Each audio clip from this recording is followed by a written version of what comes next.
We were talking about glass recycling the other day at work, and it got me thinking, and I started to do some research, and then it became a thing. Welcome to Liquid History. Today's episode, glass recycling. Now, I realize that doesn't exactly sound like, interesting, but it kind of is. Stay with me. I came to learn that there are 10 metric tons of glass that are thrown away each year. And then I got to thinking, what exactly is a metric ton in terms of weight? Fear not, I've got you. 1 metric ton is the equivalent to just over 2,200 pounds. Now, you times that by 10 million, and that's quite a bit. Glass is one of those fun things that you can reuse over and over again, and it doesn't lose its strength. And you can recycle it one of 3 ways: by crushing it, blending it, or melting it.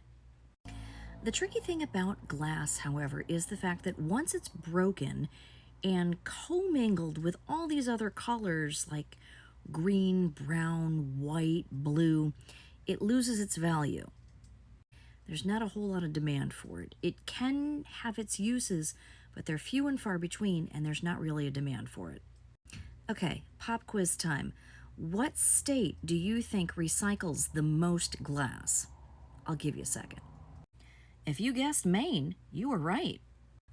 On the flip side, can you guess who recycles the least glass? That would be West Virginia. My state of New York actually falls 10th. Not the best, but not horrible. Last quiz. Can you tell me what city recycles the most glass? That would be San Francisco.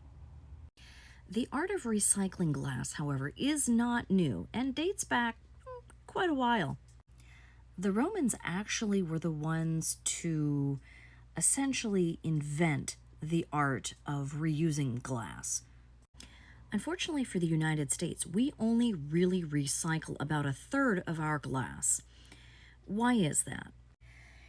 Unfortunately, the majority of communities still use single-stream sorting systems. Say that 3 times fast. So basically, everything recyclable gets put onto one conveyor belt and then sorted.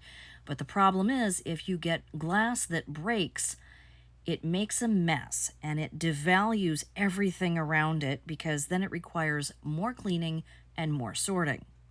That equals less profit. New glass, however, is made of 4 main ingredients: sand, soda ash, limestone, and other additives for color, texture, etc. Glass such as Pyrex, mirrors, and crystal actually can't be recycled.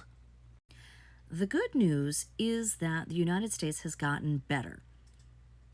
We're not there yet, but we've gotten better. In 1960, we only really recycled about 7%. Now, that rate is at 35%. The best way to cut down on the amount of glass that ends up in our landfills is for more states to adopt redemption programs. Redemption programs encourage people to turn those bottles in so they can be either sanitized and reused or melted down into something else. Thanks for joining me. Don't forget to like and follow us for more.